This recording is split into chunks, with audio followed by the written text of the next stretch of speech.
Today, and certainly yesterday, we heard a lot about transformation and the need to transform, and we heard about disruption and change and all these things as we help our customers on the journey to the cloud. But what we have to realize is, what are those changes and disruption, the digital disruption, impacting us and our business? And I wanted to share a couple of ideas that I've been working on recently, the opposite of that. How do we avoid being disrupted? How do we build that possibility to navigate change in such a successful way that we can actually build a growth curve on these disruptive changes instead of being impacted negatively by them? So if I could have my first slide, I would like to introduce you to the idea of avoiding disruption. And what I see is that traditional service providers are in some sort of sleepwalk. It's like zombie mode into the death zone because they lack the appetite, the curiosity, the intellectual interest, or the capability to innovate. Innovate in their business, innovate in their thinking, restudy the fundamentals. What is it that's going to make their customers successful? And this chart here, you can see that on the slide, the 4 zones. We have the detectable changes, the clarity of when clear vision has been embraced, the inevitable change, and the new normal. And this is not new. This has always been the case. We had a presentation from David yesterday around the corn seed disruption. And in fact, we discovered that the bell curve of the adoption cycle, the technology adoption cycle that I thought was actually conceived by Geoffrey Moore, was coming from an analysis of the corn seed adoption in the early 30s in the US. So change is a permanent variable at all levels. How many candlestick makers do you see in your travels today? Candlestick makers and candles have gone away. How many buggy whip manufacturers do you meet today? Buggies have gone away, horse and carriage have gone away. Everything changes, and we can't feel sorry for those people who didn't realize that game's over. We've got to be focused on what are the success factors that allow us to capture our fair share of the future. And that's getting to that inevitable and the new normal stage, and that means change. And change is painful, and people don't like change.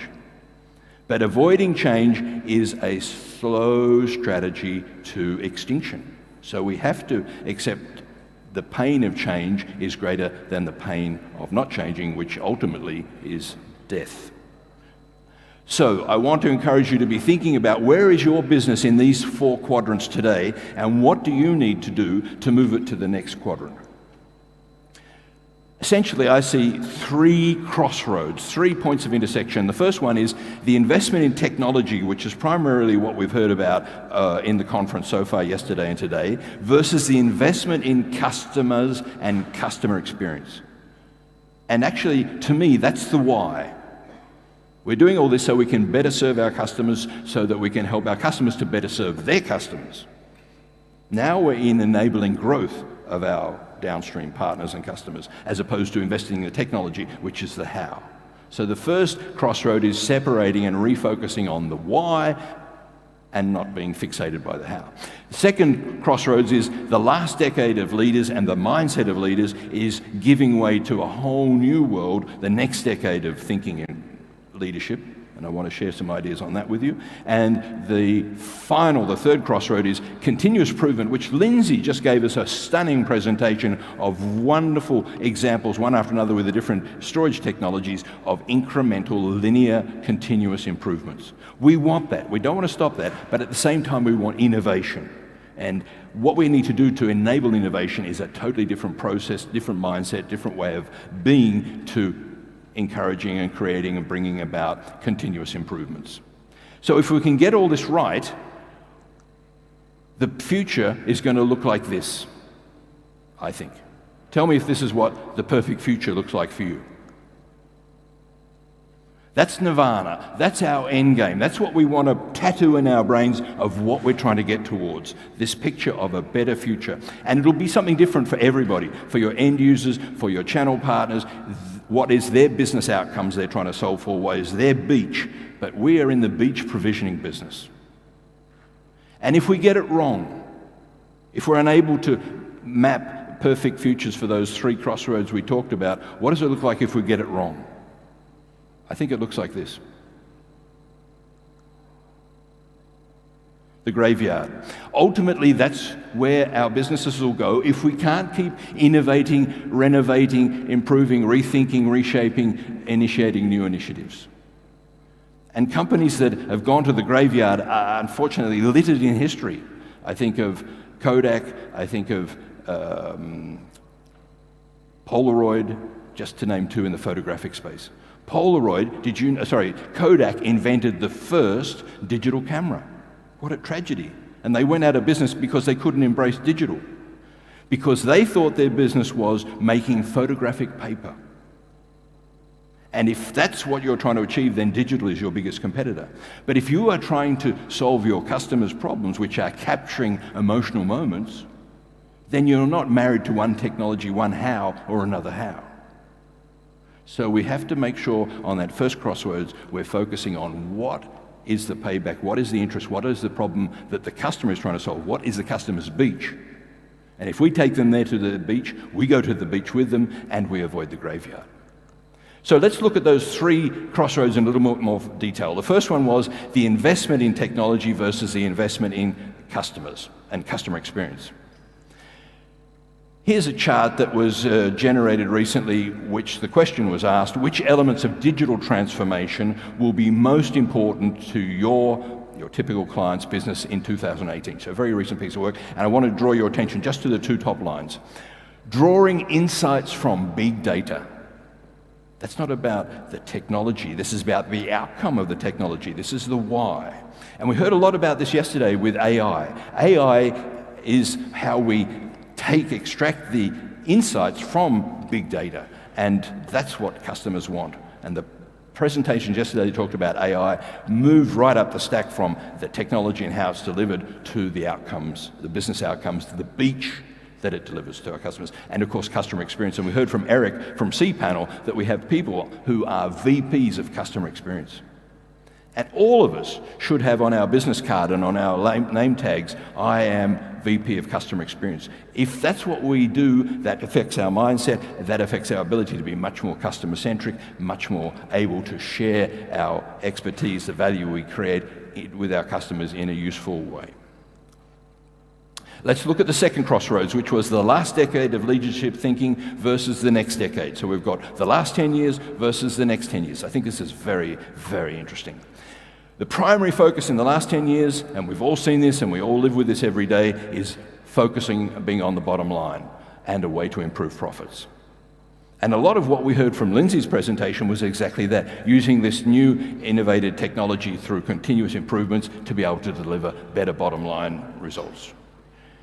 On the other side, the primary focus will be on top-line growth. And that goes back to everything we heard about marketing and sales, demand generation, finding ways to start new sales conversations with new name customers, ensuring ongoing relevance and survival of the organization. And the two are diametrically opposed. We can't not really do one. We have to do what we've been doing the last 10 years, but we have to focus more of our time. We have to have two brains or hybrid thinking, flip from one to the other. So one level down in detail, the top 5 management attributes for the last 10 years have been streamlining the business, reducing costs, harmonizing the workforce, automating processes, and P&L focus. That's business as usual. But where's the future moving to? Let's go across to the other side. Let's have a look at the top 5 management attributes for the next 10 years. They're going to be demonstrating curiosity. And I love that because that is the most fundamental driver of innovation. Unless you are curious about what your customers are trying to achieve and how they're not getting it today and the way they'd like to have it tomorrow, there's no driver for innovation. So curiosity, and we can all be curious. That's a choice. The C factor, always be curious. Seizing opportunities, having the courage, as we heard from Alexandria's presentation on the high line on the slack wire, was the courage to step out of our comfort zone and take risks, calculated, acceptable risks, but take them, seize opportunities. Managing risk, living with the understanding that the risk is a perception and everything is possible provided we can step out of, provided we don't put at risk the physical layer of risk. Leading courageously, the courage to act. All change starts with a decision of courage to act. And maintaining a strategic perspective, which means the more long-term view. Let's move to the third and final driver of avoiding disruption, the crossroad number 3, continuous improvement versus innovation. Let's have a look at sustainable innovation versus disruptive innovation. And again, we heard a wonderful presentation, very well articulated, very structured, lots of examples from different technologies in the storage area of sustainable innovation. It's all about continuous improvement. Iterative, incremental enhancements like product line extensions, automation of service models, entry into adjacent parts of the existing supply chain, fairly short-term focus. Let's flip that over now on disruptive innovation. What are the drivers to make that happen? And that's all about fundamentally new capabilities and creative offerings. Really launching new and different services out there. That takes courage, that takes curiosity. New products or services that challenge the market orthodoxy. And the best example of a serial disruptive innovator, I think, would be considered to be Steve Jobs. He put products out there we didn't even know that we couldn't live without. Today we do, back then we didn't. And he helped people go through that technology adoption curve to the point where now we are all, right down to children who are 12 years old, in terms of smartphones, completely users in the mass market. It includes invention of genuinely new technology solutions and offers. And that takes courage to invest. So going back, it's in a total opposition with P&L management. It says, I have to save a few dimes and nickels here, I have to save a few dollars and cents there. That is completely going to kill any initiative to innovate. And having a horizon, a time horizon, instead of just being what's going to generate extra profitability next quarter, what's going to give me growth 1 year, 2 years, 3 years from now. They're judgment decisions as opposed to management decisions. And that takes leadership as opposed to management. So we need to both continuously improve and innovate. This is and thinking. Who studied Boolean algebra at school? Do we have any people who remember Boolean algebra? Do we have anyone who went to school? One person went to school. Can you remember Boolean algebra?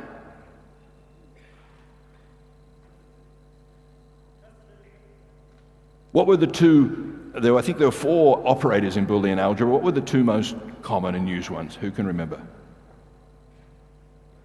And, or. They were the 2 most common ones. The human brain at birth was hardwired for some reason to only use one of those operators, which is or. If I give you a choice, would you like this? This, what is the word you automatically substituted between the 2 options? Or. That's binary thinking. That's also very limiting thinking. We have to be able to apply and thinking. And a great example here, we want the continuous improvement we talked about, and we want innovative thinking. It's not one or the other here. We want both. So remember and thinking. And the second point is we need to deliver results for the current financial year, so that's all the P&L management, and as well create pathways to ensure that survival is there in the years to come. So we've got to be able to flip. This is a good thing when we talked about machines replacing people. Machines can't apply and thinking in the sense of 2 conceptual ideas and do things in parallel and trade-off. So there's good news for the human race. We're not out of work yet. So summarizing this and putting it all together, the value of an organization will be measured by its capacity or capability to change. So try and do a little audit at your organization with your team when you get back to the office. What is your ability or capacity or capability to change? Because that gives you a sense of your ability to navigate the future and to remain successful. But it's all triggered by the starting point is digital disruption. We're all talking about it, we're all living it, but how we respond to that change is where the real difference is made. And that's the driver of business transformation. And a lot of our customers, a lot of our partners, a lot of our channel partners are struggling big time with business transformation. How do I do that differently? I used to sell boxes. I was a box shifter. I know how to do that very well. I've been doing that for a long time. Now the rules of the game change. Now I'm supposed to be over here, and I'm supposed to be doing cloud services and selling offers and selling intangible collections of capabilities on a monthly payable basis. That's a big shift for some people. So business transformation, the next step of maturity is focusing on what does that mean in terms of the customer experience that we can deliver. Competitive differentiation, sustainable competitive differentiation, happens at the customer experience. How do we transform our businesses to achieve that? And then turn that into our own trademarked, sustainable competitive advantage. And that's a progress, that's a process, that's a journey of maturity towards a better future for our businesses, in other words, to our beach. So 3 closing ideas. Dream big. Think of the story we heard from Alexander, our slack rope walker, and how he started. We met his coach in the beginning, and within 3 weeks, Alexander was already better than his coach because he had the courage to try, he had the courage to fail, he had the courage to get back on the wire and start again. We can't get it right first time. How many of you are golf players and think you can hit a hole-in-one for the first go? No, we play position in golf. How close can we get to the tee in as least shots as possible? We have to have a golf mindset. What's going to move me the biggest step down the road towards where I want to be? We have to connect with our customers in emotionally engaging and profitable ways. Look at your website. Look at your activities on social media. How emotionally charged are those conversations, or those messages, or those interactions? It's people make emotional decisions which they justify with rationale and logic. We have to talk to the emotional center of the brain. Point number 2 in summary. Disruption means changing what is normal. And that's hard work because we have to be continuously confronting the status quo. And that's where we feel outside of our comfort zone. And that's normal, that's where we need to be. I would recommend that we all start to feel comfortable outside of our comfort zone, where growth starts and change happens. And the final point is, the number 1 barrier to change for everyone in this room, for everyone period, at the organizational level, is culture does not support transformation. The way we think collectively is designed to encourage the continuation of the status quo. So, final thought, if we can get all that right, if we can manage that journey that's being triggered by digital disruption, if we can help our organization to digitally transform its business, to have a better customer experience through transformation, to build a competitive advantage, we will be getting closer to our beach. And I would like to promise you one thing, and one thing for everybody in the room who succeeds this process, that we can all party tonight.